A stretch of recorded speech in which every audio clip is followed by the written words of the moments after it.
Jody Wilson-Raybould's resignation from cabinet is week has stoked long-standing frustration. Disappointment and anger among Canada's veterans, who say they have been ignored and betrayed by the Trudeau government. The Liberals went out of their way during the last federal election to court former service members,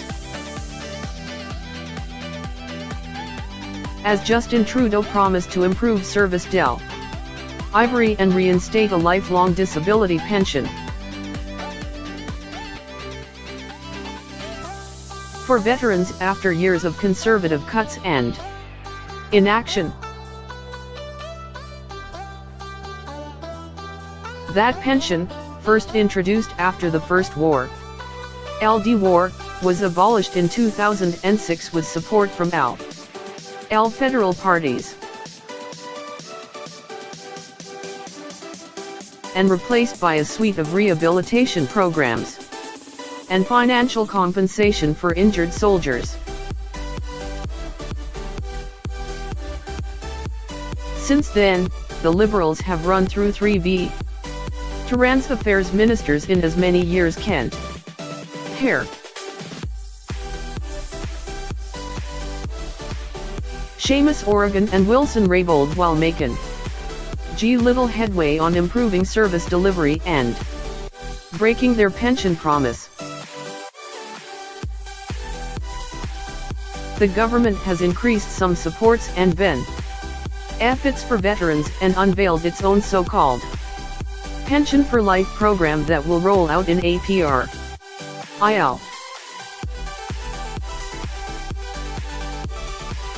But that program has been widely assessed as falling far short of Trudeau's original pledge.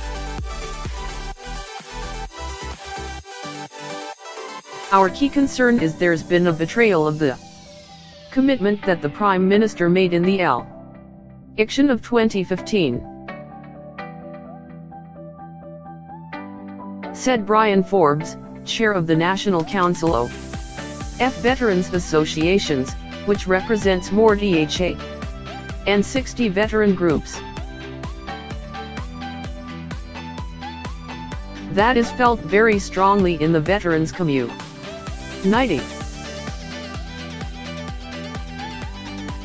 The Liberals have also been roundly accused of ignoring the various ministerial advisory groups and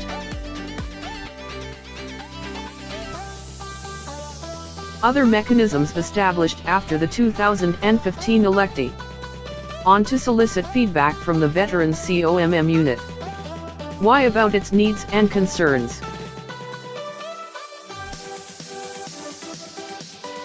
All of which had sowed seeds of discontent even before Wilson-Raybould was handed the Veterans Affairs portfolio on January 14. Taking over from O'Regan in a move widely regarded as a demotion from her previous role as Justice Minister. Now, while parliamentarians and Canadians at large wonder about the truth surrounding Wilson-Raybould's discussions with the Prime Minister's office about snc-lavalin, many veterans feel they have been forgotten. Defense Minister Harjit Sajjan has added responsibility for veterans to his duties, but only temporarily.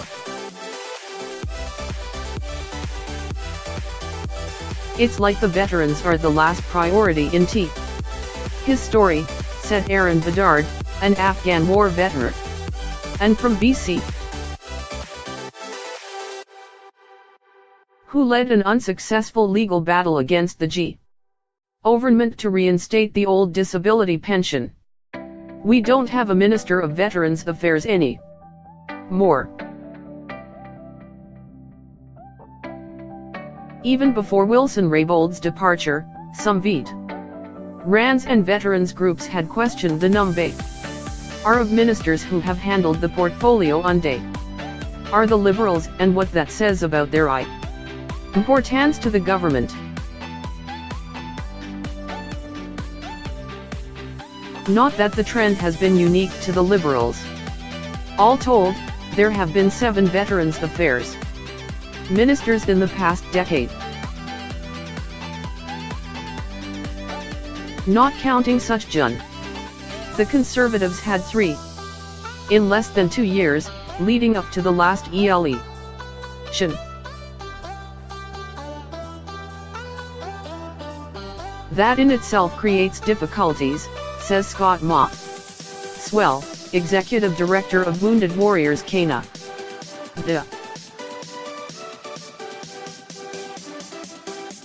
Which helps former service members with mental health injuries, because new ministers take time to find their footing. It just makes it difficult to get the work done, Maxwell said in an interview earlier this month. Before Wilson-Raybould's resignation. That's something we've tracked as a barrier. Yet Wilson-Raybould was also different in that why of her predecessors were seen as up-and-comers getting promotions and looking to impress.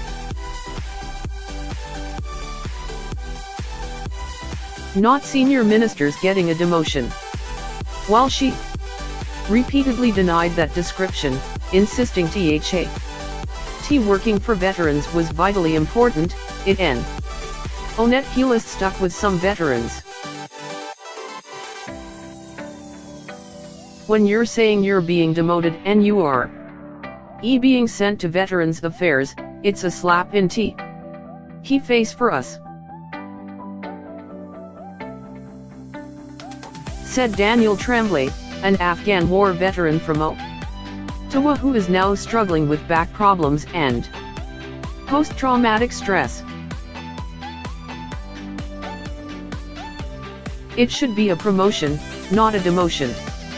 That why you know the individual wants to be there and rest for us. The Trudeau government is scrambling to contain damage caused by Wilson-Raybould's resignation, which followed a Globe and Mail story saying the Prime Minister's office had pressured her to intervene in a criminal case against snc-lavalin. Yet her resignation also makes the difficult task for the government even harder, as the Liberals already faced an uphill climb in their Pension for Life program ahead of this year's federal election. It's difficult to assess how veterans' concerns affect federal elections given that the community is spread across the country. But anecdotal evidence has suggested many former service members voted Liberal in 2015 largely because of the disability pension promise. That appears almost certain to change in October. Although the question is who veterans will actually support. Bedard, who worked with the Liberals in the last election, said the Conservatives have repeatedly reached out to him and other veterans over the past year or so. And he believes many who feel betrayed by Trudeau will follow him in voting for the Tories under an Drew Scheer or barring that, Maxime Bernier's upstart People's Party of Canada. It's just lip service everywhere, Bedard said of Trudeau. I'll do everything in my power to make sure he's out. And I know every veteran I talk to on the phone. NE and all of my closest friends that are pass Iona. T. Advocate type veterans will do anything to get TH. Is guy out. He betrayed us. Yet others still remember the deep cuts to Frontly. NE worked at Veterans Affairs Canada that were imposed. Ed by Stephen Harpers.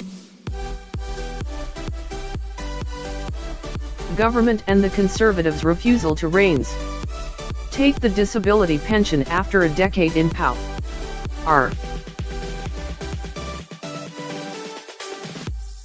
The Veterans Affairs file has been mismanaged for a decade or more, said Nova Scotia veteran Dav. I.D. McLeod, who was forced to leave the military in 2010 for medical reasons. Based on mismanagement alone, I will not be rooting any of the major political parties in the coming election. I support one of the smaller parties or a credible independent candidate.